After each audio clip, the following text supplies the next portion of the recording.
인물평. 자신을 올바르게 평가할 군주를 찾아 위나라에서 노나라로, 다시 위나라로, 마침내는 초나라로 소속을 바꿔가며 입신양명을 도모한 오기 그대, 출세를 위해 아내마저 살해하는 비정함을 드러냈지만 탁월한 리더십과 전략으로 백전불패 전공을 세우고 병사를 남겨오자라 불렸네. 초나라의 부국강병을 위한 그대의 개혁에 힘을 실어준 주군의 죽음으로 그대의 꿈이 무너지고 비극적으로 삶을 마감하니 오후 통제로다. 화살에 맞아 죽으면서도 국왕의 손을 빌려 복수를 하게 한 묘책, 참으로 절묘하네. 오기는 중국 전국시대의 병법가이며 장군이자 정치가이다.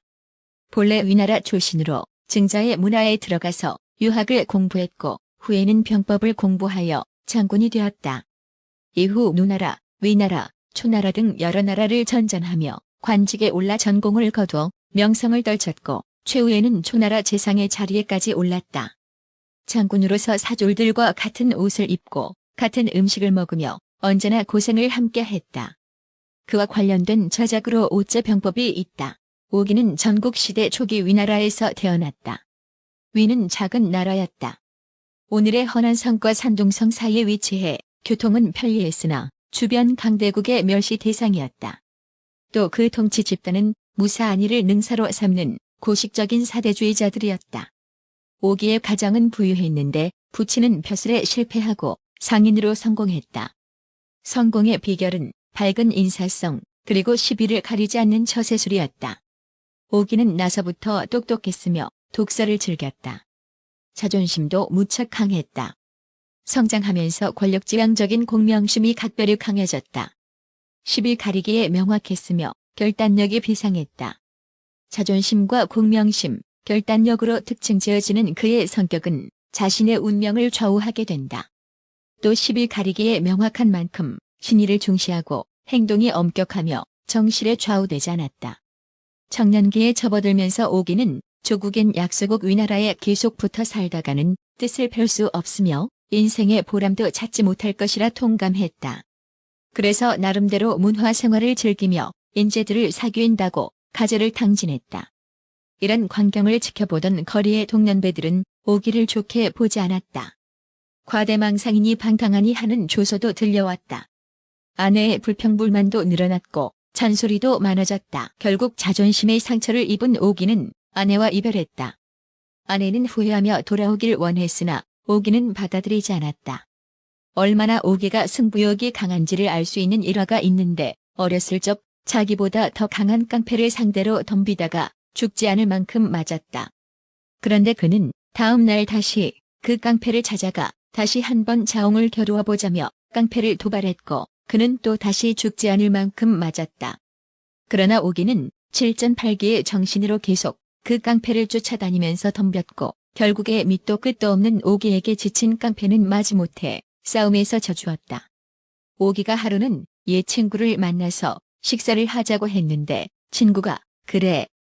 근데 내가 좀 볼 일이 있어서 잠깐 일 좀 보고 먹자고 했고 오기는 그래 뭐 자네 돌아오면 먹지 라고 대답했는데 저녁이 되도록 친구는 오지 않았고 오기는 끝까지 밥을 먹지 않고 기다리다가 결국 하루 종일 식사를 하지 않았다.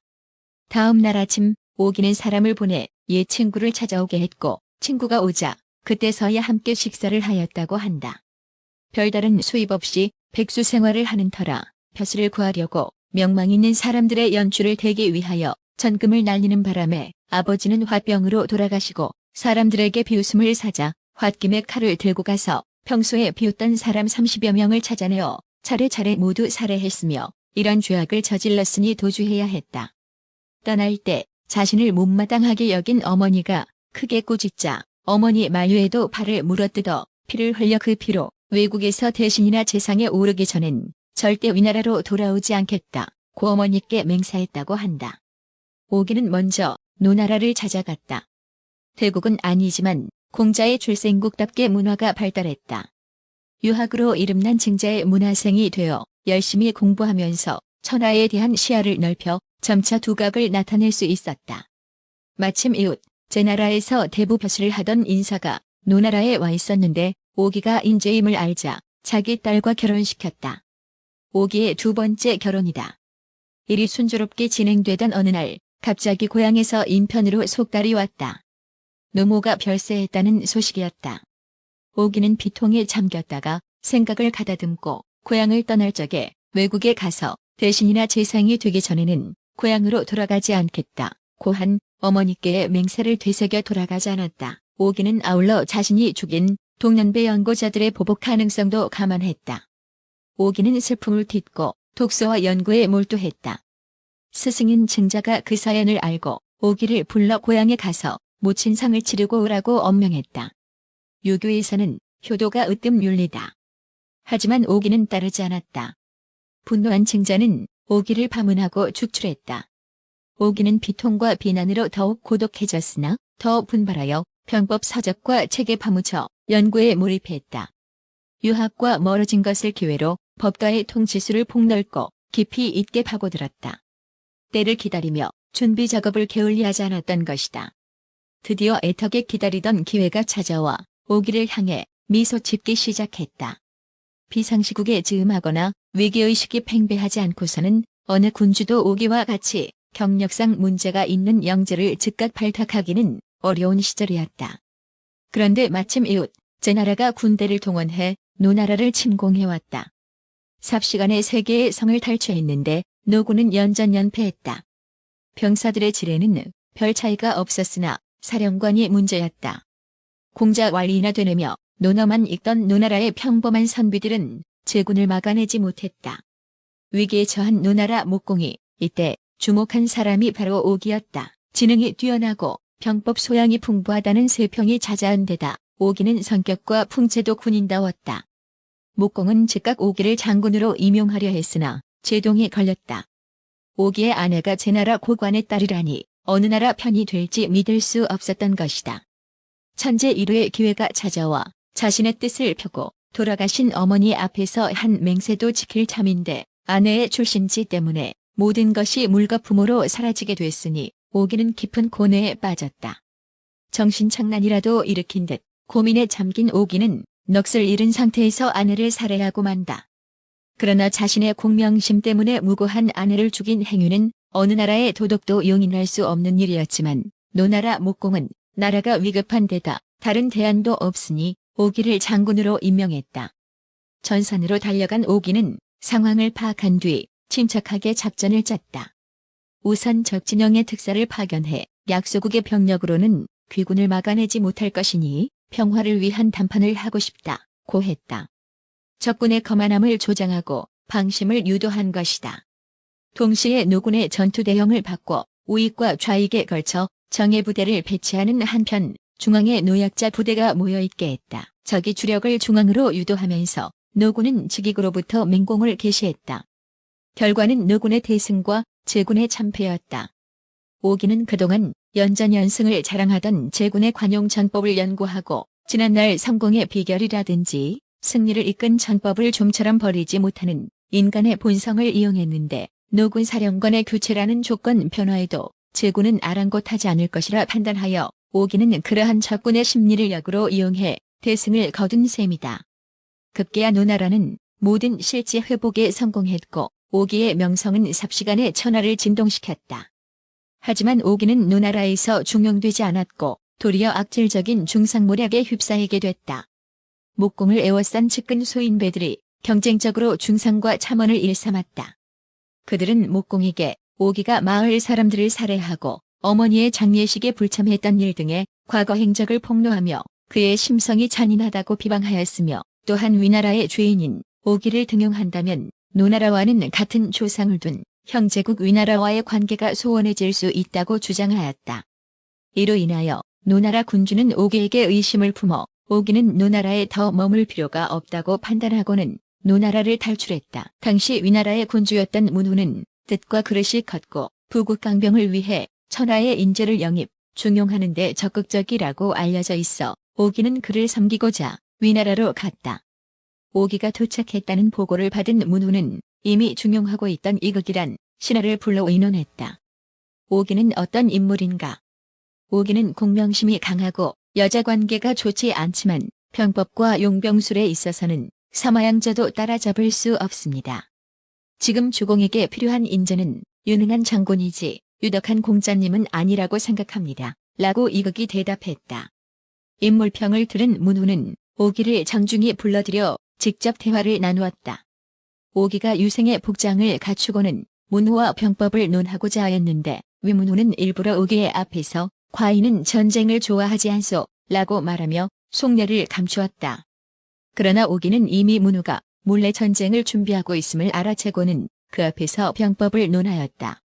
그의 식견과 언변에 감탄한 문후는 친히 자리를 마련하여 부인으로 하여금 오기에게 술을 따르게 하는 등 극진한 대접을 베풀고는 중용큐로 결심했다.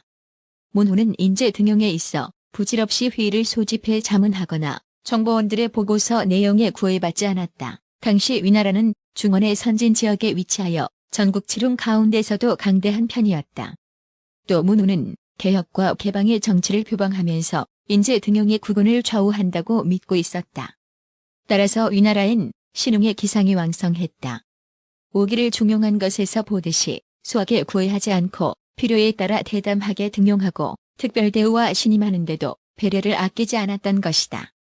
문후는 성대한 환영연회와 융숭한 의식을 거행하고 오기를 정식으로 대장에 임명했다. 전국시대의 휘황찬란한 오기의 본격적인 군사적, 정치적 생애가 시작된 것이다. 물론 오기는 감격에 겨워 위나라를 위해 최선을 다하고 무한 충성을 바치고자 결심했다. 문후는 오기를 대장으로 임명하고는 잠시 군정을 파악하게 한 뒤 중대한 결정을 했다. 서쪽 강대국인 진나라에 대한 진공을 명령한 것이다. 목표는 전략적으로 중요한 하서지구 점령이었다. 이 지방은 그동안 위진, 양국의 군사적 충돌이 빈번했고 당시는 그 대부분이 진군의 점령하에 놓여 있었다. 진나라의 중원 진출 근거지 격이고 위나라의 최대의 위협을 주는 곳이기도 했다. 오기는 위군 주력을 이끌고 진격을 개시해 2년에 걸쳐 적국의 5개 성을 함락시키며 하서지구의 대부분을 점령했다. 오기 병법의 요체는 적군 사령관의 심리 및 생태 파악이고 다른 한편 아군의 군심 장악이다. 기뻐한 문후는 새로운 행정구역으로 하서군을 설치하고는 오기를 태수로 임명했다. 군사와 더불어 정치도 일임한 것이다. 정치에서는 청렴의 본보기를 말없이 실천하면서 변법이라는 개혁을 단행해 사회 기풍을 신뢰와 화합 위주로 일신했다. 경제에서는 이른바 지역지교를 펴나가 지방 실정에 맞는 개발 정책으로 세금을 줄이면서 민생을 향상시켰다. 군사에서는 무졸이라는 상비군을 창설해 군인들의 사기를 높이는 동시에 그 가족들을 따뜻이 보살폈다. 위나라에서 장수로 활동하던 오기는 내 사졸들과 더불어 입고 마시는 것을 함께 하였다.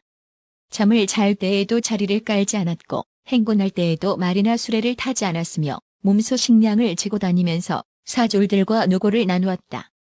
일상생활에서 특권층 행세를 하지 않았고 언행이 자연스럽고 명확하며 실정을 빨리 이해해 부하들이 우러러봤다. 오기의 하서지구 통치 기간은 약 20년에 달하는데 당시의 모든 기록과 문헌이 그를 찬양하고 있다. 그는 몸소 실천하는 모범을 통해 간부들에게 부하 사랑을 교육하기도 했다. 한 번은 한 병사가 종기로 고통을 겪는 안타까운 광경을 발견했다. 오기는 주저하지 않고 다가가 입으로 고름을 빨아냈다. 병상에 있던 병사의 어머니는 그 소식을 듣고 통곡했다. 이웃이 다 일렀다. 당신 아들은 병사에 불과하지만 오 장군께서 친절하게 고름까지 빨아내 주셨는데 감사 대신 통곡이 웬일이여?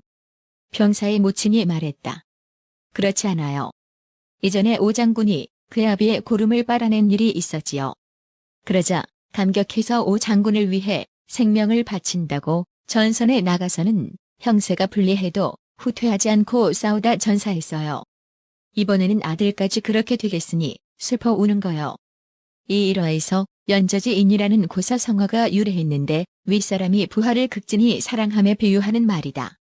기원전 387년 오기를 등용하고 신임하던 위문후가 죽고 그 아들인 위모후가 즉위하였다. 어느 날 모후가 서하에서 배를 타고 논일다가 그 견고한 산의 형세를 살펴보고는 나라의 보배 라며 감탄하였다. 그러자 마침 모후의 곁에 있던 오기가 예로부터 많은 군주들이 견고한 지역만을 믿다가 패망하였다고 주장하며 나라의 보배는 군주의 덕에 있을 뿐 험한 지형에 달린 것이 아닙니다. 라는 간언을 올려 위무후를 납득시켰다. 이후 위나라에서 전문을 재상으로 삼았는데 당시 서하태수로 대단한 명성을 날리던 오기는 자신이 재상이 되지 못한 일을 언짢게 여겼다. 오기는 전문을 찾아가 자신이 전문보다 못한 것이 무엇이 있겠느냐고 물었다. 그러자 전문은 자신의 공로와 능력이 비록 오기만큼은 못하지만 왕의 나이가 어려서 대신과 백성들이 나라를 받들지 않는 이때에는 오기보다 자신이 재상이 되는 것이 적절하다고 반박하여 그를 납득시켰다. 전문이 죽은 후에 위나라의 재상이 된 공숙은 오기의 공로를 시기하였다. 그래서 공숙은 부하들의 의견에 따라 일부러 위무후를 찾아가서 오기가 위나라보다 더 강한 진나라에 붙을까 걱정이니 그에게 위나라의 공주와 혼인할 것을 권유하여 속마음을 떠볼 것을 권하였다. 만일 오기가 이 제안을 납득한다면 그가 위나라에 남을 것이나 그렇지 않는다면 진나라로 떠날지도 모른다는 말이었다. 집으로 돌아온 공숙은 오기를 초대해놓고는 일부러 위나라 공주를 박대하여 자신을 함부로 대하게 하였다. 그 광경을 본 오기는 위나라 공주가 재상을 박대한다고 생각하여 그녀를 멀리하게 되었고 위무후가 공주와 혼인할 것을 제안하자 이를 거절하였다. 이 일로 인하여 위무후는 오기를 의심하여 더 이상 신임하지 않게 되었다. 오기가 서하 바깥을 다스리고 있을 때에 왕조가 그를 참소하자 위무후가 오기를 불러들였다. 오기는 안문을 지나게 되자 수레를 멈추고 서하를 바라보며 눈물을 흘렸다. 수레를 몰던 종이 이를 보고는 오기에게 제가 공의 뜻을 보건대 천하를 버리기를 헌심짝과 같이 하셨습니다. 그런데 지금은 서하를 떠나면서 눈물을 흘리시니 어찌된 일입니까? 라고 물었다. 그러자 오기가 눈물을 닦으며 답하기를 그대는 모른다. 군주께서 나의 뜻을 알아주시어 나로 하여금 능력을 펼치게 하였다면 서하를 기반으로 왕이 되실 수도 있었다. 지금 군주께서 참소하는 자의 말을 듣고 나의 뜻을 몰라주시니 서하를 진나라에게 빼앗길 날이 멀지 않았다. 위나라는 끝내 작아지고 말 것이다. 라고 답했다. 오기는 일하고 싶어도 일할 조건이 무너지고 신변의 위험마저 느끼게 되자 위나라 탈출의 길을 모색하기 시작했다. 지금까지의 적대국은 안 되겠고 그러다 보니 장래성 있고 희망을 걸 만한 대상국으로 초나라가 부각됐다. 그동안 위국에 봉사하면서 서하지구를 점령, 수비하는 동안 오기는 큰 싸움을 76차례나 치렀다. 그중 전승은 64차례이고 나머지는 무승부였다. 패전은 한 번도 없었고 위나라를 위해 광대한 새 영토를 확보했다. 공을 세우지 못한 예비병들로 급조된 5만의 부대로 50만의 진나라 군대를 상대로 승리하기도 했다. 강대한 진군으로 하여금 동진을 전염케 하면서 위의 국가안보를 반석 위에 올려놓은 것이다. 이러한 오기를 잃으면서 위나라는 급전직하 쇠망으로 치닫게 된다. 전국시대 초기 천하를 뒤흔든 오기의 명성은 한편으로 유명세처럼 그의 행동 자유를 제약했지만 남방의 강대국 초나라에 오기가 활약할 기회가 주어졌다. 때마침 초나라에서는 인재를 갈망하던 도왕이 집권하고 있었다. 그는 약 100년에 걸쳐 쇠약해진 국군을 다시 일으켜 세우려면 개혁이 필요하며 개혁이 성공하려면 이를 구상하고 추진할 탁월한 인재가 필요하다고 확신했다. 도왕은 오기가 입국했다는 보고를 접하자 벌떡 일어서면서 좋아했다. 하늘의 도움이라 생각한 것이다. 오기를 상빈 예의를 갖춰 환영하고 곧바로 원이라는 지방의 태수로 임명했다. 전략적 요충지를 지키는 동시에 초나라의 실정을 연구케 한 셈이다. 1년 후에는 수도로 불러들여 초나라의 최고 군정장관 격인 영윤으로 임명해 개혁을 주도토록 한다. 오기의 개혁 목표는 부강한 초나라 건설이었다. 그 방법은 우선 가문주의에 안주하는 무능하고 부패한 기득권층, 즉 귀족과 왕족의 특권을 박탈하는 것이었다.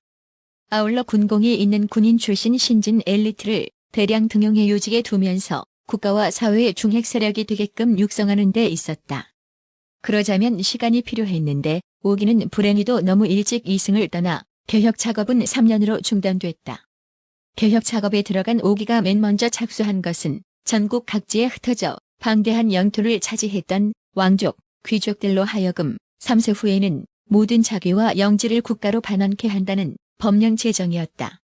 반환된 재산은 군공을 세운 군인과 행정 실적이 뚜렷한 공무원에게 분배한다고 했다. 이런 조치에 대해 우리는 뭘 먹고 사느냐 고항의하던 기득권층에게는 황지와 미개지를 지정하여 개간케 하고 정부가 그들의 최저 생활을 보장해주기로 했다. 다음으로 쓸데없는 정부 부처와 자문기관을 폐지했고 무능한 관리를 파면했다. 절감된 예산은 복지와 군비에 돌렸다. 청탁 금지와 부패 퇴치에도 엄격했다.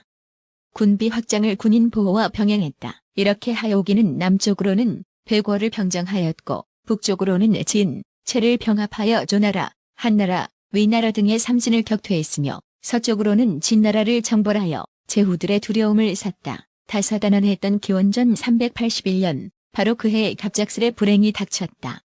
개혁을 적극 지지하며 오기를 절대 신임하던 도왕이 돌연 병사한 것이다.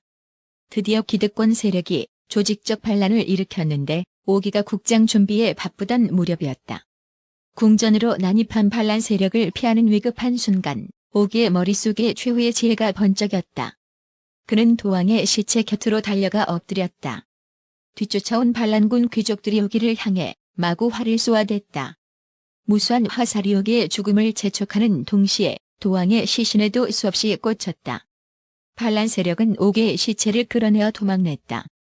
초나라 태자가 등극해 수광이 되자 제1호 칙명을 내려 오기를 죽이면서 선왕의 시신에 화살이 박히게 한 70여 귀족 가문을 모조리 종멸의 극형에 처했다. 오기는 죽으면서도 죽은 국왕의 손을 빌려 개인적 보복을 완수한 셈이다. 당시 초나라의 법에는 왕의 시신을 병기로 범한 자는 모두 중죄가 가해져서 그 삼족들까지 처벌을 받았는데 오기는 불행했으나 슬기로운 인재였다. 희생 없이는 대공도 없다고 역사는 말해준다. 오기의 행적을 보면 과오도 있었으나 그 연유의 대부분은 난세의 역경과 악조건으로 돌려야 할 것 같다. 공인으로서 그의 생활을 바라보면 중국에서는 높은 평가만이 돋보인다. 유능한 군인이고 훌륭한 정치가이다. 민감한 경제인을 겸했고 일깨움이 많은 저서도 남겼다고 한다. 사마천을 비롯한 거의 모든 중국인 요기에게 동정적인 평가를 내리고 있다. 난세에 살아남기 위해 오기가 위나라에서 노나라로, 노나라에서 위나라로, 다시 초나라로 소속을 바꿨다고 변절 시비도 있겠지만 한나라의 최고 승상이자 충신으로 꼽히는 진평도 위나라에서 항우 진영으로 다시 유방 진영으로 소속을 옮겼던 인재다.